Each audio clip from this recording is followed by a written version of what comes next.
Vamos ler um processo comigo? Vocês gostaram do último vídeo que eu postei? E agora eu vou ler um processo aqui com vocês. Eu não faço a menor ideia do que está escrito na inicial, o que tem na defesa, o que o juiz disse, eu não sei de nada, tá? Eu só vou aqui abrir a matéria, é do Migalhas, e a matéria é a seguinte. Mulher conta sobre falsa diarreia intensa em story, apresenta atestado e recebe justa causa. Já peguei o número do processo, entrei aqui e nós vamos ler juntos a inicial. Eu já vou direto para a parte onde eu suponho que ela conte alguma coisa aqui sobre a justa causa. Vamos lá.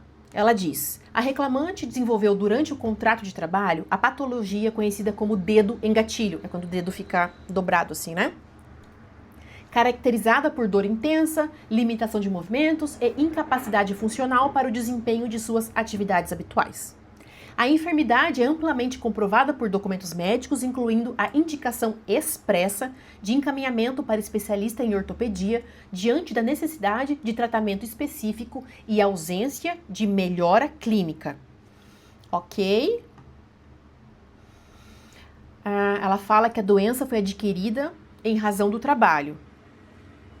No presente caso, além da natureza repetitiva e exigente da função de auxiliar de cozinha, a reclamada, a empresa, manteve a trabalhadora em atividades incompatíveis com seu estado clínico, submetendo-a a esforço físico excessivo ao carregar cubas quentes, realizar movimentos repetitivos e subir e descer escadas continuamente, contribuindo para o agravamento da lesão. Então aqui ela está dizendo o seguinte, é tudo culpa da empresa, a doença que eu desenvolvi. A conduta patronal, a conduta da empresa, além de agravar a doença, culminou na aplicação de advertências indevidas, justamente quando a reclamante buscava atendimento médico. Tá. Reforçando o nexo concausal entre exercício do trabalho e o adoecimento. Nexo concausal, eu sempre falo do nexo de causalidade. Nexo concausal é o seguinte: você já tem a doença, ela é pré-existente, mas o trabalho piorou a sua doença, tá? Então, vamos lá, o que mais que ela fala? Repetiu aqui um pouco. Repetiu o que ela já falou. Tá. Apesar do quadro clínico da trabalhadora, a reclamada, a empresa, não forneceu qualquer suporte, aplicou advertências injustas no período em que a autora buscava atendimento médico e a manteve em funções incompatíveis com a sua capacidade laboral, agravando ainda mais a sua condição de saúde. Beleza? Aí ela pede o quê? Estabilidade provisória no emprego, porque ela disse que tem uma doença do trabalho. Entretanto, a reclamada dispensou a trabalhadora sem justa causa.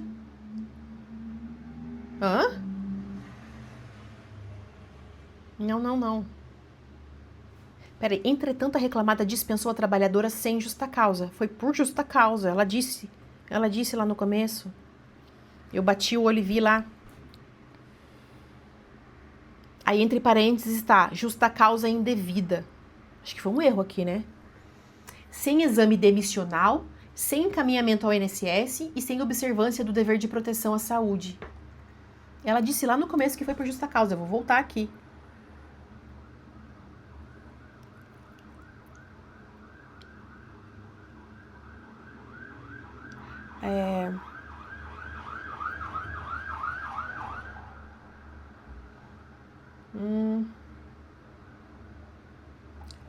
Enfim, eu bati o olho aqui em cima e tinha lido isso. Tá, vamos continuar, não interessa. Não interessa. Beleza. Aí ela pede estabilidade provisória do emprego de R$23 mil, pede dano moral. Quanto que ela pede de dano moral? Pela doença, 10 mil, 9.600 de honorários de sucumbência, enfim, o valor total da causa é de R$ 64.579,40. Beleza, aí vamos para a defesa. Já abri aqui a defesa. Onde que ela fala sobre a justa causa? Tá aqui. Da legalidade da demissão por justa causa. Vamos lá. A reclamante foi dispensada por justa causa em razão de comportamento gravíssimo, enquadrável no artigo 482 da CLT, consistente em ato de improbidade apto a romper de forma definitiva e irreversível a fidúcia, a confiança que sustenta a relação empregatícia.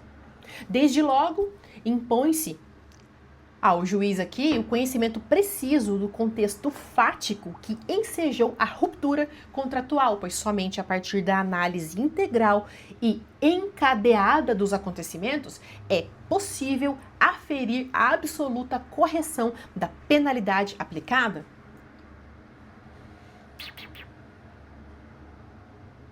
Tá, vamos lá. Cheguei aqui na parte interessante. No dia 20 de outubro de 2025, foi reportada à reclamada, à empresa, a prática de conduta de extrema gravidade por parte da então empregada, a autora, apta a romper de forma irreversível o vínculo da fidúcia inerente. Tudo bem, vamos. Queremos a parte que nos interessa. A apuração, nossa, pulei aqui alguns parágrafos aqui. A apuração teve início a partir dos relatos prestados pelo coordenador de recursos humanos, o senhor tal, os quais se mostraram precisos, coerentes e amparados por registros materiais, como demonstram as mídias ora anexadas, provas juntadas no processo. Depois eu vou lá olhar. Segundo informado, no dia 20 de outubro de 2025, a colaboradora, a autora, apresentou atestado médico para justificar sua ausência no dia 19 de outubro de 2025, dia na qual a colaboradora estava escalada para realizar suas atividades. Ok. Aí no dia 20 de outubro, no mesmo dia então, né? A reclamante apresentou atestado médico para justificar a ausência ao trabalho no dia 19 de outubro, no dia anterior, data em que estava regularmente escalada. Isso você já falou. Tá. O referido documento, o atestado, consignava o CID A09, diarreia e gastroenterite de origem infecciosa presumível. Todavia, exatamente no dia 19 de outubro, no dia do atestado, a autora publicou em seu... Deixa eu voltar um pouco, deixa eu me concentrar. Todavia, exatamente no dia 19 de outubro de 2025, a autora publicou em seu perfil na rede social, Instagram, uma sequência de vídeos, stories, nos quais declarou expressamente que não compareceria ao trabalho, afirmou que procuraria atendimento hospitalar apenas para pegar um atestado, entre aspas, relatou que pretendia simular sintomas como vômito, tontura e diarreia. Por que a pessoa faz um story desse, né? E revelou sem qualquer constrangimento a intenção deliberada de obter documento médico para justificar a ausência previamente decidida. Em um trecho, ela afirmou: vou dizer, ai doutor, desde ontem vomitando, muita tontura, eu tô diarreia intensa, aí eu pego o atestado e vou embora. Aí a empresa botou um print aqui, tá? Um print do story. Não bastasse isso, a reclamante postou outro story confessando sua má-fé. Aí tá a mão dela, assim, em cima de uma bolsa, com aquela fita do hospital, escrito assim: atenção agora para saber... Tá, a atenção, não é atenção de prestar atenção, é atenção, né? Atenção agora para saber o que vou tomar. Desculpe Deus por agir de má fé. E a mãozinha assim. Ah, tá. Então é o seguinte, como ela está mentindo que tá com diarreia, ela vai ter que tomar alguma coisa. Então ela tá com medo. Existe uma tensão para saber qual medicamento ela vai tomar e ela tá pedindo desculpa para Deus por agir de má fé. Jesus Christ. Vamos lá. Trata-se de confissão clara e espontânea de conduta dolosa, quando há a intenção, direcionada a ludibriar a empregadora, instrumentalizando o sistema de proteção à saúde do trabalhador para fins absolutamente espúrios. A prova digital anexada, composta por vídeos e registros extraídos diretamente da rede social da reclamante, é coerente, cronologicamente compatível com os fatos e convergente com o atestado apresentado no dia subsequente, no outro dia, formando um conjunto probatório, um conjunto de provas robusto e harmônico. Beleza. Vamos lá ver as provas? E aí, no restante, pede para que, então, mantenha a justa causa. Deixa eu... vamos ver aqui. Print. Print. Gostamos de print. Beleza, é o print que está juntado. Esse nós já vimos. Stories, parte 1. Ou esse aqui é vídeo. Vamos abrir aqui. E eu vou baixar o volume. Aliás, eu vou tirar o volume, para vocês não escutarem, né?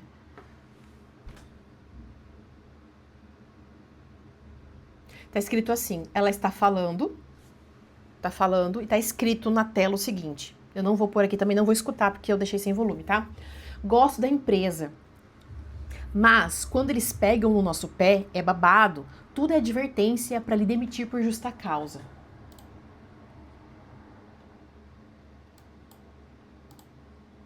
E é uma story de 1 minuto e 50.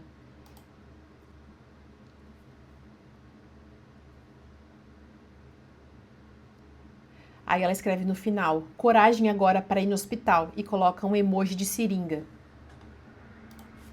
Tá bom, vamos para story parte 2. Aí é a continuação do story, né? Coragem para ir no hospital, 10h12 da manhã. Aí ela tá falando nos stories e eu não vou saber o que é, porque eu não vou colocar áudio, senão a voz dela aparece, né? Tudo bem. Stories parte 3. Depois eu volto pra escutar. Nossa, peraí, eu tô me confundindo já com tanta aba aberta. Stories parte 3. Vai, meu filho, abre. Ela tá no hospital tomando soro.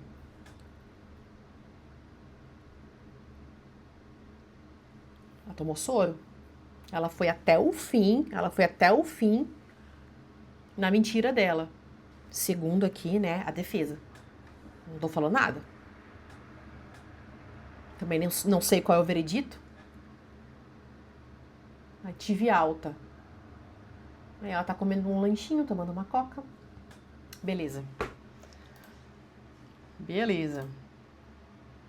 Agora, vamos para a sentença?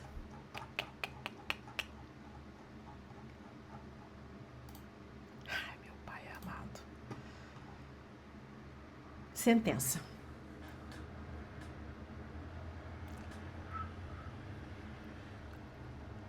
Aqui. Bom, a reclamante entra com ação, querendo a reversão da justa causa. A reclamada apresenta a defesa. Pois bem, vamos ver aqui é a juíza. Quem que é que vai falar aqui? Juiz ou juíza?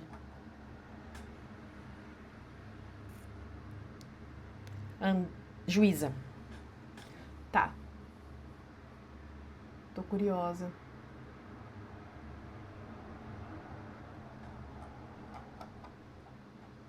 Cadê? Meu Deus, vamos. Tá, pois bem, de início, cumpre destacar que a justa causa é o motivo mais grave e relevante, o qual, se houver o enquadramento dentre algumas das hipóteses legais, autoriza a extinção do vínculo de emprego. Beleza. Nesse prisma, somente haverá ato faltoso a justificar a rescisão do contrato quando verificada infração de gravidade tal que impeça a continuidade da relação de emprego. Em outras palavras, quando o fato torna jurídica, econômica...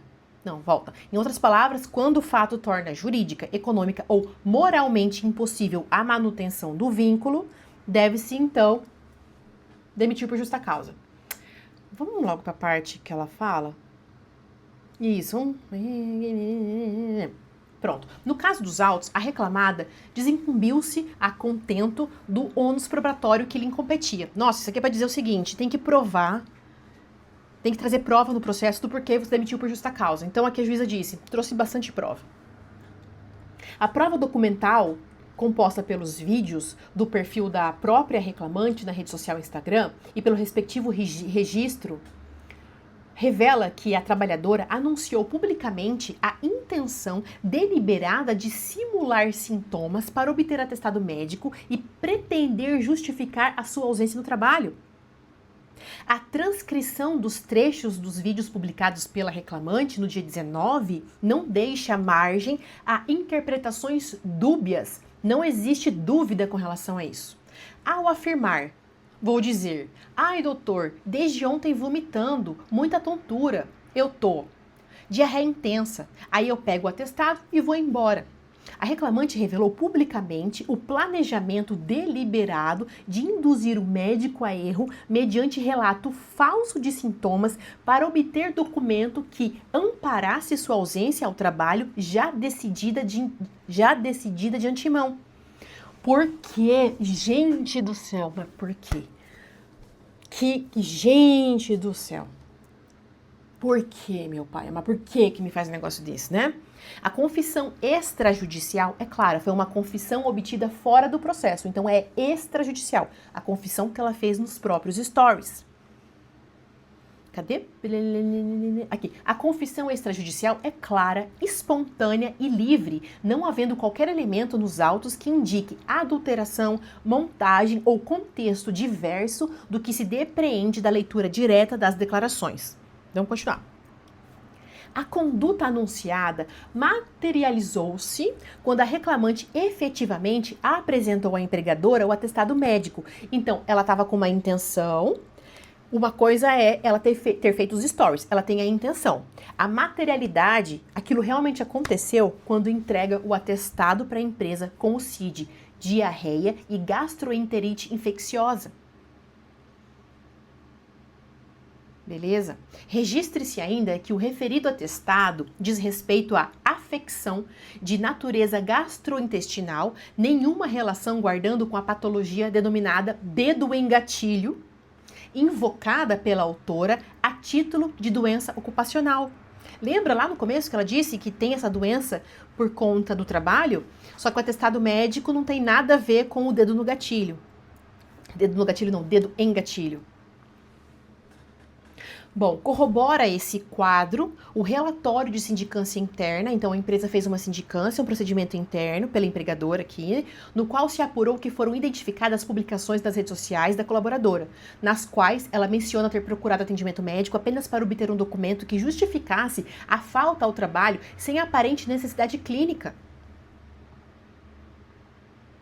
Registrou-se ainda no mesmo relatório o histórico disciplinar dela, com 2 advertências anteriores por faltas injustificadas, sem atestado, nos meses de agosto e setembro, o que evidencia a observância da gradação das penalidades e afasta a alegação de desproporcionalidade. Então, antes, ela já havia sido advertida pela falta de entrega, né, de atestado médico, então teve gradação das penalidades.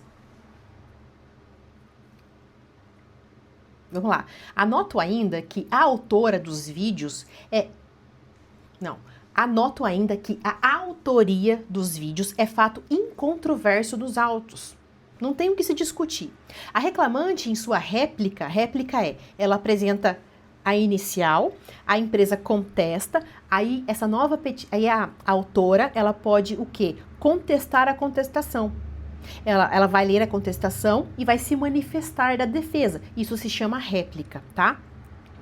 Então, a reclamante, em sua réplica, não negou a autenticidade dos vídeos, nem contestou especificamente o conteúdo transcrito pela reclamada. Limitou-se a afirmar de forma genérica que as postagens foram descontextualizadas e que os vídeos demonstravam apenas sua busca por atendimento médico. No entanto, tal explicação é insuficiente para afastar a força probante do conteúdo extraído das próprias redes sociais da autora, especialmente considerando que as declarações transcritas são autoexplicativas e não comportam a interpretação alternativa sugerida pela defesa. Então, ela quis dizer o seguinte assim, aqui, que tá tão na cara que não tem dúvida com relação aos vídeos. Não tem dúvida. É nítido a intenção dela, é nítida a intenção. A coerência cronológica entre a postagem e o ato subsequente, que é a entrega do atestado, reforça a conclusão de conduta premeditada. Ela premeditou tudo. No dia 19, que foi num domingo, a reclamante publicou os vídeos anunciando que não compareceria ao trabalho e que obteria um atestado mediante simulação de sintomas. No dia 20, na segunda-feira, apresentou à empregadora exatamente o atestado médico que anunciara como diagnóstico de CID, diarreia e gastroenterite. Ou seja, o mesmo quadro clínico que afirmara nas postagens que iria simular. Essa sequência de eventos, anúncio público de simulação seguido de obtenção de documento, constitui elemento probatório, prova robusta da prática de ato de improbidade.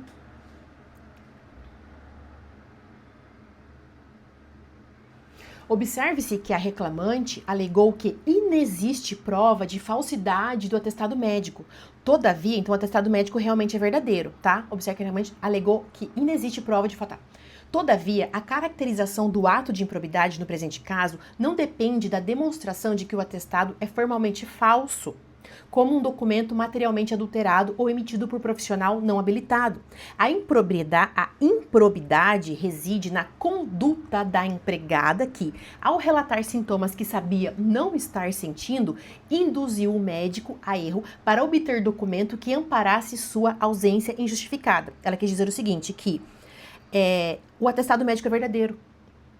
A juíza falou, sim, é verdadeiro, só que você simulou uma doença. O atestado existe, o médico foi lá, atestou, só que você mentiu para o médico.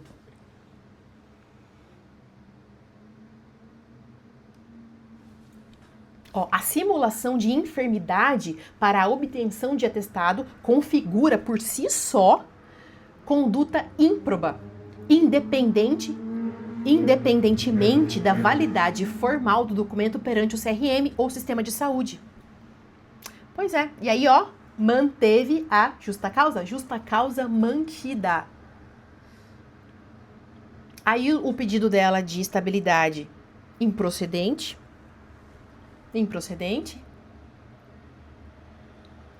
danos morais, com certeza improcedente,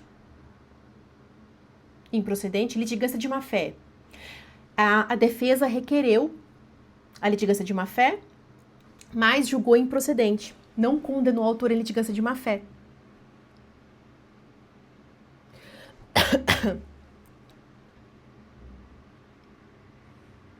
Bom, justiça gratuita.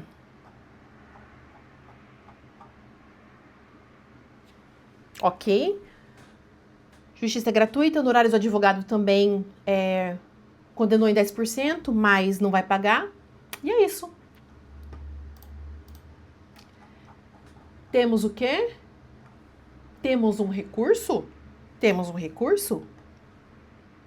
A autora recorreu para o TRT. Apresentou recurso dia 23 de julho.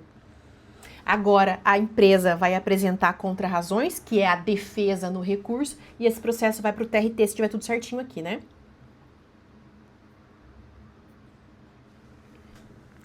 Ficou longo o vídeo, mas eu tive que ler tudo. Gente do céu, mas que grande loucura. Que loucura.